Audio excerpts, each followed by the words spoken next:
বর্তমান সময়ের মধ্যে কিন্তু খুবই অবস্থা খারাপ। বেশিরভাগ দেশের অবস্থা ভালো না। আমি আপনাদেরকে বলবো, আল্লাহ পাক রব্বুল আলমিনের গুণবাচক এমন একটি নাম রয়েছে, বিশেষ করে আমরা যারা বাংলা ভাষায় কথা বলি, বাংলাদেশের ভাই বোনেরা কিন্তু অনেক বইয়ের মধ্যে আছেন। দেশের কি অবস্থা হবে, খাইতে পারবেন কিনা, বলা মুসিবত কত বড় হিসাবে আসতে পারে, অনেক সমস্যার মধ্যে আছেন, অনেক ডিপ্রেশনের মধ্যে আছেন। আমি আপনাদেরকে বলবো, আল্লাহ পাক রব্বুল আলমিনের একটি গুণবাচক নাম রয়েছে, বেশি বেশি পাঠ করেন। ইনশাআল্লাহ আমাদের বড় বড় যে মুসিবতগুলো আসবার আছে, আমরা যদি আল্লাহ সুবহানাহু ওয়া তাআলার কাছে চাইতে পারি, ইনশাআল্লাহ দূর করে দিবেন। বলা মুসিবত আল্লাহ তাআলা আমাদেরকে দিবেন না। আল্লাহ আমাদেরকে হেফাজত করবেন বলা মুসিবত থেকে। সেজন্য প্রত্যেক ভাই বোনদেরকে বলবো, আল্লাহ পাকের নামটি বেশি বেশি পাঠ করুন। দেশের অবস্থা ভালো না, খাবার, তেল, গ্যাস অনেক সমস্যা। ইনশাআল্লাহ আমরা যদি এই গুণবাচক নামটি পাঠ করতেই থাকি, আল্লাহ যদি রহম করেন, মেহেরবানি করেন, আমার বিশ্বাস আল্লাহ পাক রব্বুল আলামিন আমাদেরকে সকল প্রকার বলা মুসিবত দূর করে দিয়ে আমাদেরকে ইনশাআল্লাহ সুন্দর একটা জীবন দান করবেন। আল্লাহ চাইলে পারেন।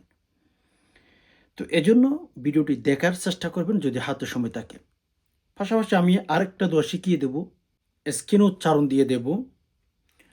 আমরা যখন মাছ খেয়ে থাকি বা বিভিন্ন সময় আমাদের খাবারগুলো এখানে গলার মধ্যে আটকে পড়ে যায়, সে সময় দোয়াটি পাঠ করে, যে দোয়াটি কোরআনুল কারিমের ভেতরে রয়েছে, ইনশাআল্লাহ আল্লাহ পাক রব্বুল আলামিন দূর করে দিবেন। মানে সাথে সাথে যে খাবারগুলো আপনার আটকে গিয়েছিল, কাটা হতে পারে, খাবার হতে পারে, ইনশাআল্লাহ আমলটি করার সাথে সাথে আপনার এই সমস্যাটা আল্লাহ তাআলা দূর করে দিবেন, আপনাকে ভালো করে দিবেন। অনেকে করেছেন, ভালো বেনিফিট, ভালো ফলাফল আল্লাহ তাআলা তাদেরকে দিয়েছেন।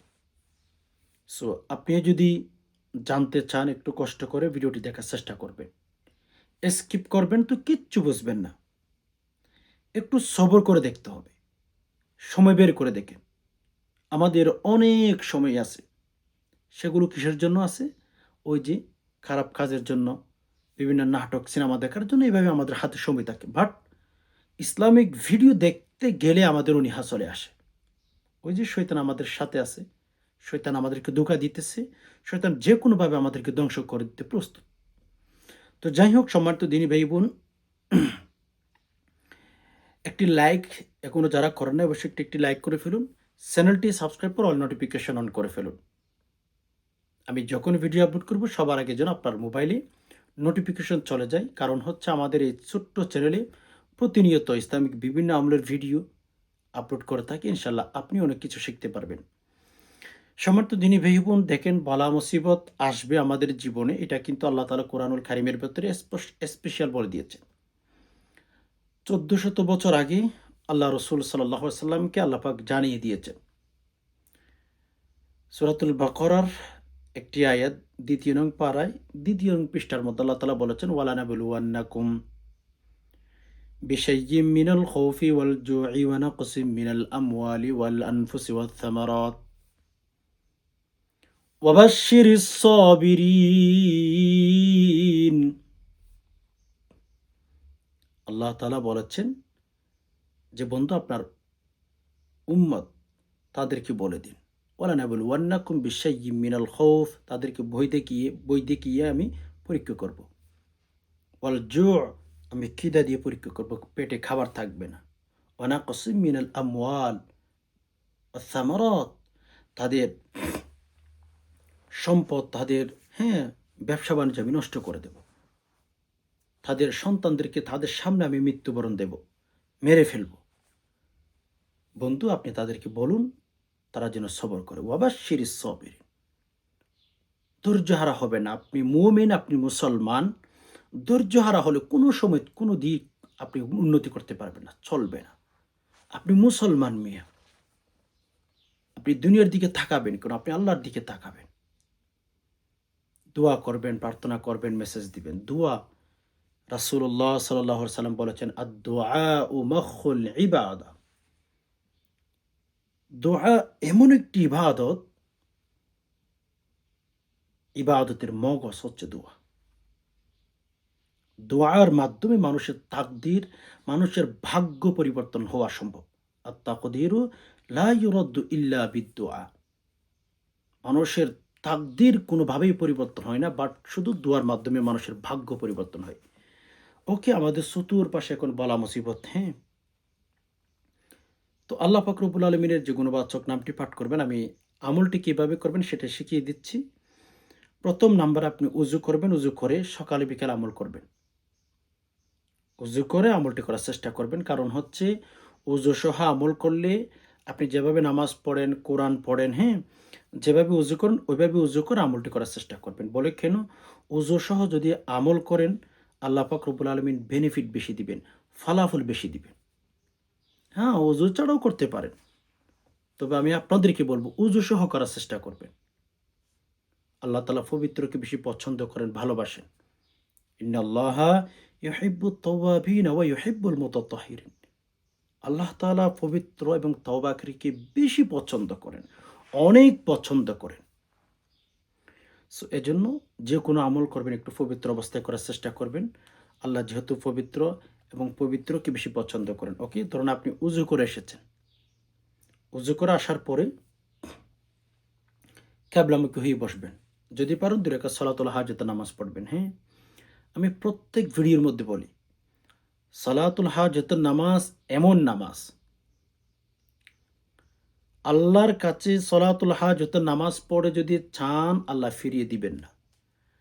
যেমন একটা ঘটনা বলি, আমলটা বলার আগে একটা ঘটনা বলি আপনাদেরকে। এক নামাজি ব্যক্তি, সে ব্যবসা-বাণিজ্য করত। কারণ সেই জামানার মধ্যে এত এভেইলেবল গাড়ি ছিল না। মোটামুটি ব্যবসা করত, গরিব মানুষ। অল্প জিনিস এক জায়গা থেকে করে, করে অন্য জায়গাতে নিয়ে আসত। কিন্তু সে জামানার মধ্যে গাড়ি না থাকার কারণে সে বিভিন্ন ঘোড়ার উপরে, ধরেন কোনো মুসাফির রাস্তা দিয়ে যাচ্ছে, ওইরকম ঘোড়ার উপর উঠে ওই জায়গা থেকে মাল এনে আবার বিক্রি করত। ওইভাবে তার চলাফেরা। সলাতুল হাজতের নামাজের কথা বলছি। একটু এইখান দিয়ে শোনার চেষ্টা করবেন। এইখান দিয়ে অনেক শুনেছেন ভাই বোন। এইখান দিয়ে অনেক শুনেছেন। এখান দিয়ে শুনছেন, এখান দিয়ে বের করে দিয়েছেন। ওইরকম যেন না হয়। দিলের কান দিয়ে কথাগুলো শুনবেন। কাজে আসবে। তো ওই নামাজি ব্যক্তি এক ঘোড়ার উপর উঠল। ঘোড়ার মালিকের সাথে বলছে যে, "ভাই আমি অমুক জায়গাতে যাবো, আমাকে একটু নিয়ে যান।" তো নিয়ে যাওয়ার কথা বইলা ওই ঘোড়ার উপর উঠল। ওঠার পরে আসলে সে ছিল ডাকাত। কোন ব্যক্তি? যার ঘোড়ার মালিক সে ছিল ডাকাত। আর গরিব মানুষ, এই নামাজি ব্যক্তি অল্প জিনিস এক জায়গা থেকে অন্য জায়গাতে এনে বিক্রি করত। সে খাইত, সে আসলে ভালো মানুষ। ওকে। এখন ঘোড়ার মালিক যে জায়গা দিয়ে যাওয়া প্রয়োজন সে জায়গা দিয়ে যায় নাই, অন্য জায়গা দিয়ে যাচ্ছিল। মানে জঙ্গলি একটা এলাকা দিয়ে যাচ্ছিল। তো নামাজি ব্যক্তি বলছিল ঘোড়ার মালিককে যে, "ভাই আপনি কোথায় নিয়ে যাচ্ছেন?" বলে, "না, এদিক দিয়ে গেলে আমাদের জন্য ভালো হয়। এখানে ঘাস-পাস, পানি-টানি পাওয়া যাবে। এজন্য ঘোড়ার জন্য ভালো হবে। এজন্য এদিকে যাচ্ছি।" আচ্ছা, নামাজি ব্যক্তি, মুমিন যারা রয়েছে আসলে তারা হ্যাঁ, সরল সহজ হয়। সরল সহজ হয়ে থাকে। মেবি নামাজি ব্যক্তি বিশ্বাস করে ফেলেছে। জঙ্গলের ভেতর ঢোকানোর পরে ওই নামাজি ব্যক্তিকে বলছে যে, "তোমার হাত, তোমার পকেটে যা আছে সব বের করো। আমি আসলে তোমাকে ওইদিকে নিয়ে যাওয়ার জন্য আসি নাই। আমি আসলে একজন ডাকাত। আমি আসলে একজন ডাকাত।" তো সব দিয়ে ফেলল। তো নামাজি ব্যক্তিকে বলছে যে, "তুমি বেঁচে থাকবা না আর। তোমাকে মেরেই ফেলব। কারণ আমি একজন ডাকাত। ওই যে তোমার পেছনে দেখো কত মানুষের কল্লা আমি ফেলে দিয়েছি। এখানে যে একবার আসে সে আর যাইতে পারে না।" একথা নামাজি ব্যক্তিকে বলে। নামাজি ব্যক্তি বলল যে, "ভাই দেখেন, আমার যা, যা আছে সব নিয়ে ফেলেন। লেকিন আমার একটা কথা হচ্ছে ভাই, আমাকে মাইরেন না প্লিজ।" বলে, "কেন?" "ভাই, আমার ঘরে আমার মা আছে, আমার ২ টা ছেলে-মেয়ে আছে। তাদের একমাত্র দায়িত্বশীল আমি। প্লিজ আমাকে মাইরেন না। আমার যা, যা আছে সব আপনি নিয়ে ফেলেন। নো টেনশন আমার।" ডাকাত বলল, "না, নেভার। প্রশ্নই আসে না। এখানে একবার যে আসে তাকে আর জীবিত যাওয়ার অপশন থাকে না। তাকে আমরা যাওয়ার অপশন দেই না।" তো এখন যে কথার সেই কাজ। নামাজি ব্যক্তিকে জিজ্ঞেস করলো, মানুষ মেরে ফেলার আগে অবশ্যই যেকোনো ব্যক্তি জিজ্ঞেস করতে পারে, "তোর এরকম মেরে ফেলবো? তোর শেষ ইচ্ছাটা বল, আমরা পূরণ করব।" সলাতুল হাজতের নামাজের কথা বলছি মেরে দোস্ত। নামাজি ব্যক্তি বলল যে, "আমি আমাকে এক বদনা পানির ব্যবস্থা করে দেন, আমি উজু করবো অ্যান্ড নামাজ পড়বো 2 রাকাত সলাতুল হাজতের নামাজ। এই ঘটনাটা বলার একটাই কারণ সলাতুল হাজতের নামাজের প্রতি যেন আপনাদের ভেতরে একটু হলেও আঘাত লাগে। যেন সলাতুল হাজতের নামাজের মতো আপনি দাঁড়ায় যেতে পারেন। বিপদের সময়ে, বালা মুসিবতের সময় যেন আপনি সলাতুল হাজতের নামাজের মধ্যে দাঁড়িয়ে যেতে পারেন। Okay fine. মেরে দোস্ত, ওই ডাকাত তাকে উজুর পানি দিল। নামাজি ব্যক্তি উজু করল। উজু করার পরে নামাজের মধ্যে দাঁড়াইল। 2 রাকাত নামাজ পড়বে। সূরা ফাতিহা পড়ে ওই ব্যক্তি, নামাজি ব্যক্তি অন্য সূরা পড়বে, সে পড়তে পারতেছে না ভয়ের কারণে। কারণ নামাজ শেষ হলে তাকে মেরেই ফেলবে, দুনিয়া থেকে বিদায় করে দিবে। উনি ভয়ের মধ্যে পড়ে গেছে। তো এই ব্যক্তির ইখলাস দেখে এই ব্যক্তির কান্নাকাটি আল্লাহ তাআলা আসমান থেকে তাকিয়ে আছেন। আল্লাহ পাক তখন জিবরাইলকে ডাক দিলেন, জিবরাইল কই আছো তুমি? আইনা জিবরাইল, হে জিবরাইল তুমি কোথায় আছো? অমুক জায়গাতে যাও, আমার এক বান্দাকে ডাকাত ধরেছে, মেরে ফেলবে। আমার ওই বান্দাকে তুমি গিয়ে রক্ষা করে আসো। সলাতুল হাজতের নামাজ পড়ার পরে আল্লাহ তাআলা স্পেশাল জিবরাইলকে পাঠিয়ে দিলেন। আয়েশা ঘোড়া নিয়ে আইসা লোহার পোশাক পরিধান কইরা, ওই ব্যক্তি এখনো নামাজ 1 রাকাতও শেষ করতে পারে নাই। 1 রাকাত নামাজ শেষ করার আগেই আল্লাহ তাআলা 7 আসমান থেকে জিবরাইলকে পাঠিয়ে দিয়েছে। তো জিবরাইল আলাইহিস সালাম আইসা ওই ডাকাতের কল্লা আলাদা করে ফেলল, মাটিতে ফেলে দিল, সে মরে গেছে। নামাজি ব্যক্তি আস্তে, আস্তে ধীরে, ধীরে ভয়ের কারণে অনেক ধীরে, ধীরে নামাজ পড়ে নামাজ শেষ করে পেছনে দেখে ডাকাতের কল্লা আলাদা হয়ে গেছে। বাট পাশে একটা লোক দাঁড়িয়ে আছে, যুবক, অনেক চমৎকার, মাথায় পাগড়ি ইত্যাদি, ইত্যাদি অনেক কিছু। নামাজি ব্যক্তি আরো বইয়ের মধ্যে পড়ে গেল, হায়, হায়! একটা বিপদ চলে গেল, এখন আরেকটা আরো শক্তিশালী কোথায় থেকে আসলো? এখন কি করব? নামাজি ব্যক্তি, হ্যাঁ, ওকে দেখার পর বইয়ের মধ্যে পড়ে গেছে। তখন ওই লোকটা বলছে, অর্থাৎ জিবরাইল আলাইহিস সালাম বলছেন, ভয় করার কোনো কারণ নাই। নামাজি ব্যক্তি একটু সাহস পেয়েছে যেহেতু ওই কথা বলেছে। তো নামাজি ব্যক্তি বলছেন যে, ভাই আপনার পরিচয়টা একটু দিবেন, আপনি কোথায় থেকে এসেছেন? আপনার অ্যাড্রেস বা আপনার পরিচয় কি, আপনার নামটা কি, আপনি কোন জায়গায় থাকেন? জিবরাইল আলাইহিস সালাম বললেন, ভাই এমন কি আমল করেছো, তোমাকে তো এখন এতক্ষণে মেরে ফেলতো। এমন কি আমল করে আল্লাহর কাছে চেয়েছো বান্দা? আল্লাহ পাক রব্বুল আলামিন তোমাকে রক্ষা করার জন্য আমাকে 7 আসমান থেকে এখানে পাঠিয়ে দিয়েছেন। ওই ডাকাতকে যেন দুনিয়া থেকে বিদায় করে ফেলি। তুমি যেন সুন্দরভাবে তোমার মা-বাবার কাছে চলে যেতে পারো। সুবহানাল্লাহ। তো দেখেন, সলাতুল হাজতের নামাজ এজন্য পড়তে হয়। যতই বলা মুসিবত আসুক না কেন, সলাতুল হাজতের নামাজে দাঁড়িয়ে যাবেন। মানে জায়নামাজে দাঁড়িয়ে যাবেন। জায়নামাজের মধ্যে দাঁড়িয়ে যাবেন। তো যাই হোক, ওই যে আবার আমরা আমলের দিকে চলে যাই। 2 রাকাত সলাতুল হাজতের নামাজ পড়বেন। যেভাবে অন্যান্য দিন নফল নামাজ পড়েন সেভাবে 2 রাকাত সলাতুল হাজতের নামাজ পড়ার চেষ্টা করবেন। Okay fine. তো সলাতুল হাজতের নামাজ পড়ার পরেই আপনি হচ্ছে কিবলামুখী হয়ে বসে 3 বার ইস্তিগফার। হ্যাঁ? 3 বার ইস্তিগফার, 3 বার দুরূদ শরীফ। আস্তাগফিরুল্লাহাল্লাযী লা ইলাহা ইল্লা হুয়াল হাইয়ুল কাইয়্যুম ওয়া আতুবু ইলাইহি। আস্তাগফিরুল্লাহাল্লাযী লা ইলাহা ইল্লা হুয়াল হাইয়ুল কাইয়্যুম ওয়া আতুবু ইলাইহি।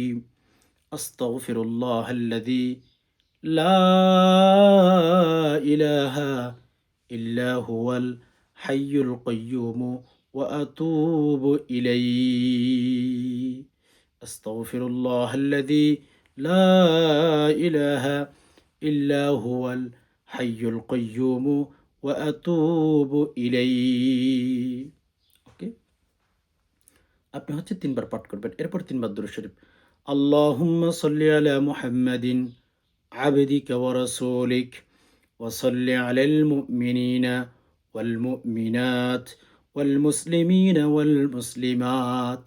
আল্লাহুম্মা সাল্লি আলা মুহাম্মাদিন আবদিকা ওয়া রাসূলিক ওয়া সাল্লি আলাল মুমিনিনা ওয়াল মুমিনাত والمسلمين والمسلمات.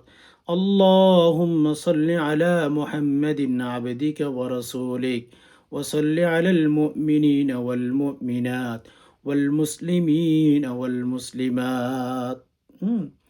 তিনবার ইস্তেগফার, তিনবার দুরূদ শরীফ পাঠ করবেন দিল থেকে। আপনার ঘরে সমস্যা, আপনার ফ্যামিলিতে সমস্যা, আপনার খানটিতে সমস্যা, ইনশাআল্লাহ দোয়া করলে আল্লাহ তাআলা পরিবর্তন করা সম্ভব। আচ্ছা। তো এভাবে পাঠ করার পরে আল্লাহ পাক রব্বুল আলামিনের গুণবাচক একটি নাম, সিফাতি নাম, এটা আপনি ২১ বার ৭ বার পাঠ করবেন। হ্যাঁ? ইয়া হাল্লালাল মুশকিলাত, ইয়া হাল্লালাল মুশকিলাত, ইয়া হাল্লালাল মুশকিলাত, ইয়া হাল্লালাল মুশকিলাত, ইয়া হাল্লালাল মুশকিলাত, ইয়া হাল্লালাল মুশকিলাত, ইয়া হাল্লালাল মুশকিলাত, ইয়া হাল্লালাল মুশকিলাত। ৭ বার, ৫ বার, ২১ বার পাঠ করে শেষ আবার ৩ বার দুরূদ শরীফ পাঠ করবেন। আল্লাহুম্মা সাল্লি আলা মুহাম্মাদিন আবদিকা ওয়া রাসূলিক ওয়া সাল্লি আলাল মুমিনিনা ওয়াল মুমিনাত। আল্লাহুম্মা সাল্লি আলা মুহাম্মাদিন আবদিকা ওয়া রাসূলিক ওয়া সাল্লি আলাল মুমিনিনা ওয়াল মুমিনাত ওয়াল মুসলিমিনা ওয়াল মুসলিমাত। আল্লাহুম্মা সাল্লি আলা মুহাম্মাদিন আবদিকা ওয়া রাসূলিক ওয়া সাল্লি আলাল মুমিনিনা ওয়াল মুমিনাত ওয়াল মুসলিমিনা ওয়াল মুসলিমাত। এভাবে পাঠ করার পরে আল্লাহর কাছে দোয়া করবেন। সকালেও পাঠ করতে পারেন, বিকালেও পাঠ করতে পারেন। দেখেন আপনার দেশে, বিভিন্ন দেশে বালা মুসিবত লেগে গেছে। বিভিন্ন কান্ট্রিতে বালা মুসিবত লেগে গেছে। ইনশাআল্লাহ আপনি যদি পাঠ করেন, আপনার ওসিলায় হয়তো আপনার নিজের পরিবারটা আল্লাহ তাআলা হেফাজত করবেন, অথবা আল্লাহ আপনাকে হেফাজত করবেন, অথবা আপনার ওসিলায় সারা পৃথিবীর মুসলমানদেরকে আল্লাহ হেফাজত করবেন। ইয়া হাল্লালাল মুশকিলাত, এটার অর্থ কি? হে বালা মুসিবত, ইয়া হাল্লালাল মুশকিলাত, ইয়া হাল্লালাল মুশকিলাত, হে বালা মুসিবত, সমস্যা সমাধানকারী। মানে আল্লাহকে বলছেন ইয়া হাল্লালাল মুশকিলাত, ইয়া হাল্লালাল মুশকিলাত। মানে আল্লাহকে বলতেছেন যে আল্লাহ, হে বালা মুসিবত, সমস্যা সমাধানকারী। মানে আল্লাহ তাআলাকে আপনি বলতেছেন যে আল্লাহ, আপনি তো কেবলমাত্র একমাত্র মানুষের বালা মুসিবত সমস্যা সমাধান করে থাকেন। ইয়া হাল্লালাল মুশকিলাত, এ আল্লাহ, আপনি তো প্রত্যেকের বালা মুসিবত, মুশকিলাতগুলো আপনি আসান করে থাকেন। আল্লাহ, আমাদের দেশে দুর্ভিক্ষ আসার সম্ভাবনা আছে। আল্লাহ, চতুর্দিকে দেশের অবস্থা খারাপ। এ আল্লাহ, আপনি বাংলাদেশকে হেফাজত করুন। অথবা আপনি বলুন যে আল্লাহ, সকল মুসলিম উম্মাকে হেফাজত করুন। অথবা বলুন ২ হাত তুলে যে ইয়া রব্বুল আলামিন, আমাদেরকে আপনি হেফাজত করুন, আমাকে হেফাজত করুন, আমার পরিবারকে হেফাজত করুন। এজন্য ভাই বোন, আপনি নিজের জন্য দোয়া করতে পারেন, আপনার আত্মীয়স্বজন, সবার জন্য দোয়া করবেন। ওকে, ফাইন। সম্মানিত দিনী ভাই বোন, আরেকটা দোয়া আমি আপনাদেরকে শিখিয়ে দেওয়ার চেষ্টা করব, যে দোয়াটি আমাদের ছোট্ট জীবনে অনেক প্রয়োজন হবে। আমরা যখন খাবার খাই, সে সময় দেখা যায় যে আমাদের গলার মধ্যে বিভিন্ন খাবার আটকে যায়। বিশেষ করে ছোট বাবু যারা আছে, এমনকি বৃদ্ধ মানুষও হোক, যে কোনো বয়সের মানুষ হোক না কেন, নো টেনশন। ওকে, খাবার যখন এই গলার মধ্যে আটকে যাবে, সে সময় আমরা এই দোয়াটি পাঠ করতে পারি। কারণ ওই সময়ের মধ্যে, বিভিন্ন সময় যখন আমরা এই যে খাবার আটকে পড়ে যায় এখানে, আমাদের তখন দেখা যায় বিভিন্ন মানুষের কাছে যেতে হয়। হাসপাতাল অনেক দূরে, বলা মুসিবতের মধ্যে পড়ে থাকি আমরা। সো আমি সবার কাছে বলব, এই আমলটি করার চেষ্টা করবেন। কোরআনুল কারীম থেকে একটি আয়াত। যখন ধরেন খাবার আটকে গেছে, বা মাছের কাঁটা, যে কোনো খাবার, কিভাবে পাঠ করবেন? প্রথমে ৩ বার ইস্তেগফার, ৩ বার দুরূদ শরীফ পাঠ অবশ্যই করতে হবে সহিশুদ্ধ করে। আস্তাগফিরুল্লাহ, আস্তাগফিরুল্লাহ, আস্তাগফিরুল্লাহ পাঠ করবেন, হ্যাঁ? পাঠ করার পরে যদি লম্বা ইস্তেগফার পাঠ করতে চান, নো সমস্যা, নো টেনশন, নো প্রবলেম, হ্যাঁ? যদি আ লম্বা ইস্তেগফার পারেন সেগুলো পাঠ করতে পারেন। সাইয়্যিদুল ইস্তেগফার পড়লে কোনো সমস্যা নেই। যেকোনো ইস্তেগফার সহিহ শুদ্ধ করে পাঠ করতে হবে। ওকে? সহিহ শুদ্ধ করে পাঠ করতে হবে। তো কিভাবে পাঠ করবেন? ৩ বার ইস্তেগফার, এরপর ৩ বার দুরূদ শরীফ। আল্লাহুম্মা সাল্লি আলা মুহাম্মাদিন আবদিকা ওয়া রাসূলিক ওয়া সাল্লি আলাল মুমিনিনা ওয়াল মুমিনাত ওয়াল মুসলিমিনা ওয়াল মুসলিমাত।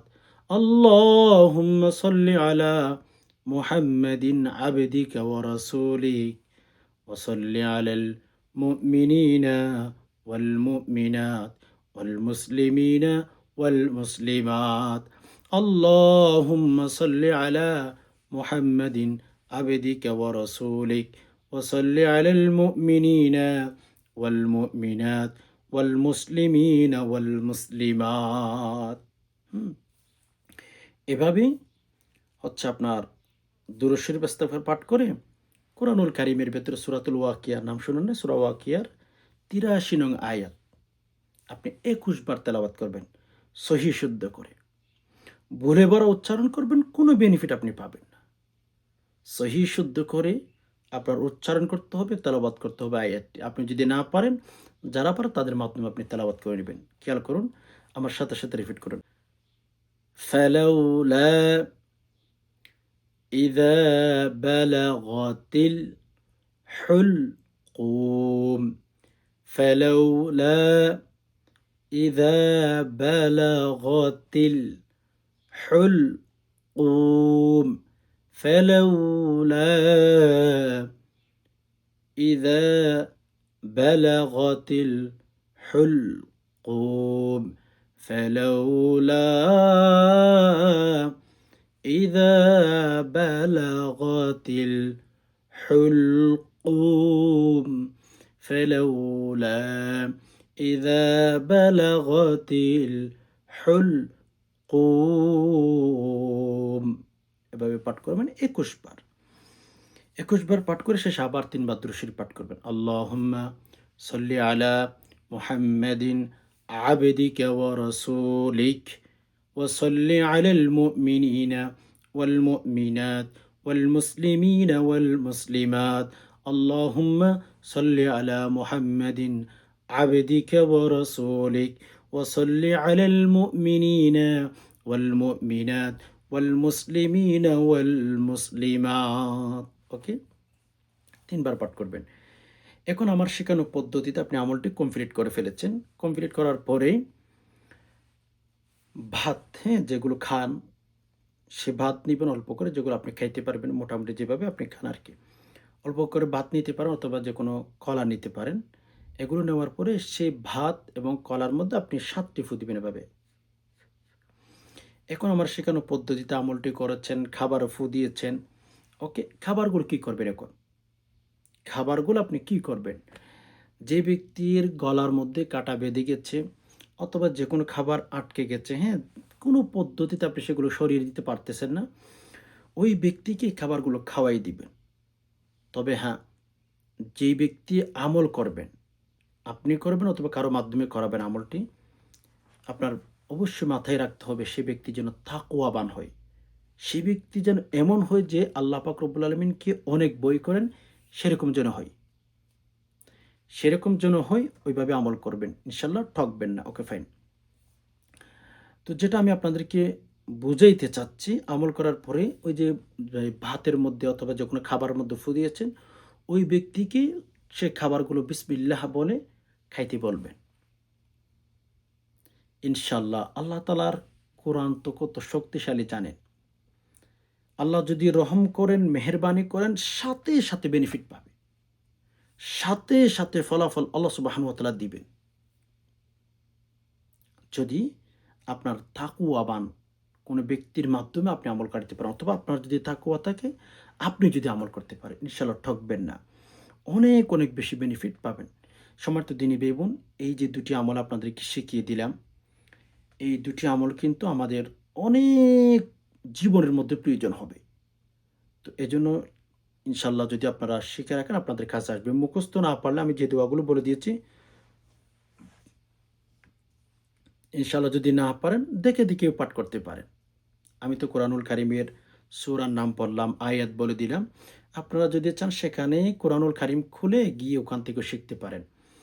দেখুন সম্মানিত দিনী ভাই বোন, আল্লাহ তাআলা আমাদের জন্য অনেক, অনেক দয়াবান। আল্লাহর মতো দাতা এ পৃথিবীতে কেউ নাই। আপনি একজন মানুষের কাছে গিয়ে দেখেন, আপনার একটা জিনিসের প্রয়োজন, দেশের প্রেসিডেন্টের কাছে যান, দেশের সরকারের কাছে যান, হ্যাঁ? দেশের দায়িত্বশীল মেম্বার চেয়ারম্যানের কাছে যান, তাদের নিয়ম ফলো করে যেতে হয়। আল্লাহ বলেন, "না বান্দা, আমার কাছে যদি তোমরা চাইতে চাও তাহলে সময়ের কোনো দরকার নাই। রাতের ৩টায় আমার কাছে চাও, কোনো সমস্যা নাই। রাতের ১টায় আমার কাছে চাও, কোনো সমস্যা নাই। যে কোনো সময় আমার কাছে চাও বান্দা, যে কোনো সময় আমার কাছে চাও, আমি আল্লাহ তোমাদেরকে দেওয়ার জন্য সদা সর্বদা প্রস্তুত আছি।" তবে সম্মানিত দিনী ভাই বোন, আমরা অনেকেই একটা অভিযোগ করে থাকি যে, "হুজুর, আমরা অনেক আমল করি, অনেক দোয়া করি। বাট আমাদের কোনো দোয়া আল্লাহর কাছে কবুল হচ্ছে না, গ্রহণযোগ্য হচ্ছে না।" তো দেখেন আমরা অনেক আমল করি, কবুল হয় না। আল্লাহ তাআলা কবুল করেন না। কেন জানেন? আমরা এমন কিছু গুনাহের সাথে জড়িত থাকি, যে আমল করেছেন না, আমলগুলো আমাদের মাথার উপরেই থেকে যায়। মানে আল্লাহর কাছে ফেরেশতারা নিয়ে যায় না। নাউজুবিল্লাহ। আল্লাহ তাআলা আমাদেরকে সেরকম আমল থেকে দূরে রাখুক। আল্লাহ, আপনি আমাদেরকে এমন কোনো আমল করাবেন না, যে আমল আপনার কাছে পছন্দ না। যে আমল আপনি পছন্দ করেন না। যে আমল আপনি কবুল করবেন না, ইয়া আল্লাহ আপনি আমাদেরকে সেরকম আমল করাইয়েন না। এমন আমল করাবেন, যে আমল আপনি গ্রহণ করবেন, কবুল করবেন, সেরকম আমল করাবেন। আল্লাহর কাছে দোয়া করবেন। কেন জানেন? ১ নাম্বার, যদি আপনি মিথ্যা কথা বলেন, আপনি যদি মিথ্যুক মানুষের সাথে যদি প্রতারণা করেন, ধোঁকাবাজি করেন, আপনার কোনো আমল আল্লাহ কবুল করবেন না। এজন্য দোয়া কবুল হওয়ার জন্য আল্লাহ রাসূল সাল্লাল্লাহু আলাইহি ওয়াসাল্লাম বলেছেন যে, "বান্দা, তোমরা যদি চাও, হাত তোলার সাথে, সাথে আল্লাহ তোমাদের সকল দোয়াগুলো কবুল করে ফেলবেন। আল্লাহ পাক রব্বুল আলামিন গ্রহণ করে ফেলবেন। তোমরা যদি চাও রে বান্দা, তোমরা তাহলে মিথ্যা ছেড়ে দাও, মিথ্যা ছেড়ে দাও, মিথ্যা ছেড়ে দাও। তোমরা যদি মানুষকে মিথ্যা কথা বলো, মানুষের সাথে প্রতারণা করো, মানুষের সাথে ধোঁকাবাজি করো, তোমাদের দোয়া আল্লাহ কোনদিন কবুল করবেন না।" এক সাহাবী এসে রাসূলকে বললেন যে, "ইয়া রাসূলুল্লাহ, একটা আমল শিখিয়ে দেন, যেন সহজে আমি জান্নাতে যেতে পারি। আমি অনেক ব্যবসা-বাণিজ্যের সাথে জড়িত ইয়া রাসূলুল্লাহ, লম্বা, লম্বা কোনো আমল করতে পারি না। ইয়া রাসূল, আমাকে ছোট্ট একটা আমল শিখিয়ে দেন।" রাসূল তাকে বললেন, "লা তাকযাব, তুমি মিথ্যা কথা বলবে না।" বুঝতেছেন? তুমি মিথ্যা কথা বলবা না। তুমি যদি মিথ্যা কথা বলো তাহলে তুমি সহজে জান্নাতে যেতে পারবে না, আটকে যাইবা। এজন্য আমরা অনেক আমল করি, অনেকে অভিযোগ করেন যে, "হুজুর, আমল করি বাট কবুল হয় না।" ভাই বোন, আপনি কোনো না কোনো সময় মিথ্যা কথা বলেন কিনা দেখেন। একটু যাচাই বাছাই করেন। হ্যাঁ, আল্লাহ রাসূল যা বলেছেন সব সত্য। আমরা যে আমল করলে এই নেকি পাবো, এই পুরস্কার পাবো, এগুলো সব সত্য। বাট সমস্যাটা হচ্ছে আমাদের ভেতরে আমরা মিথ্যা কথা বলি। ২য় নাম্বার, ফরজ ইবাদত বন্দেগি। যেমন ৫ ওয়াক্ত নামাজ আপনি কন্টিনিউ পড়েন কিনা? আপনি ৫ ওয়াক্ত নামাজ আল্লাহ তাআলা যে আমাদের উপর ফরজ করে দিয়েছেন, সেগুলো আমরা পড়ি কিনা? না হয় আমাদের দোয়া কেন কবুল হচ্ছে? রাসূল তো আর মিথ্যা কথা বলতে পারেন না। আপনি ৫ ওয়াক্ত নামাজ পড়েন কিনা? ফজর পড়েছেন কিনা? জোহর পড়েন কিনা? আসর পড়েন কিনা? মাগরিব পড়েন কিনা? এশা পড়েন কিনা? এজন্য তো আমরা আমল করি, দোয়া করি, বালা মুসিবতের মধ্যে পড়ে যাই। আল্লাহর কাছে দোয়া করলে ওই আল্লাহ আমাদের দোয়াগুলো কবুল করেন না। কেন? ওই যে আমাদের ফরজ ঠিক নাই। ১ নাম্বার বললাম মিথ্যা কথা বলা যাবে না। ২য় নাম্বার বললাম, আমরা কোনদিন মেরুদস্ত ফরজ তরক করব না। ফরজ যারা তরক করে তাদের দোয়া আল্লাহ কোনোভাবেই কবুল করবেন না। ফরজ তরক করলে কোনো সময় আল্লাহ কবুল করবেন না। তৃতীয় নাম্বারে আমরা হারাম খাই। আমাদের পোশাক হারাম।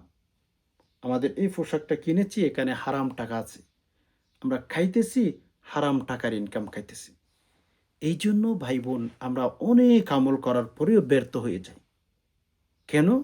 এই যে আমরা এই গুনাহগুলোর সাথে জড়িত, মিথ্যা কথা বলি, ফরজ নামাজের ঠিক নাই, যেগুলো খাইতেছি, যেগুলো পরিধান করতেছি, এগুলো হারাম টাকা দিয়ে কিনা। আপনি আমি যদি হারাম টাকা দিয়ে কিনে জামা পরিধান করি, নামাজ পড়ি, নামাজও তো হবে না। রাসূল তো স্পষ্ট বলে দিয়েছেন, লা ইয়াদখুলুল জান্নাতা জাসাদুন গুযিয়া বিল হারাম। যারা হারাম খাবার খায়, যারা হারাম খেয়ে নিজের জীবনটাকে মোটা তাজা করেছে, স্বাস্থ্য বড় করেছে, বা স্বাস্থ্য মোটা করণে হারাম খেয়ে জীবনটাকে পরিচালনা করেছে, রাসূল বলেছেন, লা ইয়াদখুলুল জান্নাতা জাসাদুন গুযিয়া বিল হারাম। তাদেরকে আল্লাহ পাক রব্বুল আলামিন জাহান্নামের মধ্যে নিক্ষেপ করবেন। তারা জান্নাতে ঢোকা কিন্তু নিষিদ্ধ হয়ে গেছে। ওকে? এজন্য হারাম খাবেন না, হারাম পোশাক পরিধান করবেন না। এই যে ৩ টা কথা বললাম, অনেক কারণ আছে। আমাদের দোয়া কবুল না হওয়ার অনেক কারণ আছে। আমি আপনাদেরকে ৩ টা কারণ বললাম। এই ৩ টা বিষয়কে ইনশাআল্লাহ মেইনটেইন করে আমল করেন। ইনশাআল্লাহ ঠকবেন না। আশা করি বিষয়টি বুঝতে পেরেছেন। আল্লাহ পাক রব্বুল আলামিনের কাছে দোয়া করি, ইয়া আল্লাহ, যারা কথাগুলো শুনছেন, ইয়া রব্বুল আলামিন, সময় দিয়ে সবর করে কথাগুলো শুনছেন, ইয়া আল্লাহ, প্রত্যেকের মনের আশাগুলো পূরণ করে দিন। ইয়া রব্বুল আলামিন, আমাদের অনেক ভাই-বোন কষ্টের মধ্যে আছে। ইয়া আল্লাহ, কাউকে বলা যাচ্ছে না। রব্বুল আলামিন, প্রত্যেকের মনের কষ্টগুলো ইয়া আল্লাহ দূর করে দিন। ইয়া আল্লাহ, অনেক ভাই-বোন সংসার নিয়ে অশান্তিতে আছেন। আল্লাহ, আপনি প্রত্যেকের সংসারের মধ্যে শান্তি দান করুন। ইয়া আল্লাহ, আমাদের ঘরের মধ্যে অনেক ভাই-বোন আছেন, ঋণগ্রস্ত হয়ে গেছেন। ইয়া রব্বুল আলামিন, ঋণগুলো পরিশোধ করার মতো ব্যবস্থা করে দিন। ইয়া আল্লাহ, আমাদের অনেক ভাই-বোন ইনকাম কমে গেছে। আল্লাহ, তাদের ইনকামের মধ্যে বারাকা দান করুন। ইয়া আল্লাহ, আমাদের অনেক মা-বাবা কবরে চলে গেছে। ইয়া আল্লাহ, কবরের মধ্যে কোন অবস্থায় আছে জানি না। ইয়া রব্বুল আলামিন, কবরের ভেতরে যেন শান্তিতে থাকতে পারে আমাদের মা-বাবা। আল্লাহ, সেরকম ব্যবস্থা করে দিন। ইয়া আল্লাহ, আমাদের অনেক মা-বাবা দুনিয়াতে আছেন, অসুস্থ অবস্থায় আছেন। আল্লাহ, সুস্থতার হায়াত দান করুন। ইয়া আল্লাহ, আমাদের মা-বাবা যারা দুর্বল হয়ে গেছে, আল্লাহ তাদেরকে শক্তি দান করুন। ইয়া আল্লাহ, আমাদের ছেলে-মেয়ে যাদের বিয়ে-শাদী হচ্ছে না, আল্লাহ প্রত্যেকের রব্বুল আলামিন বিয়ে-শাদী হওয়ার ব্যবস্থা করে দিন। ইয়া রব্বুল আলামিন, যাদের সন্তান হচ্ছে না, আল্লাহ তাদেরকে ভালো একজন নেককার দিনদার সন্তান দান করুন। আমিন। সুবহান রাব্বিকা রব্বিল ইজ্জাতি আম্মা ইয়াসিফুন ওয়া সালামুন আলাল মুরসালিন ওয়ালহামদুলিল্লাহি রাব্বিল আলামিন। আসসালামু আলাইকুম ওয়া রাহমাতুল্লাহি ওয়া বারাকাতুহু।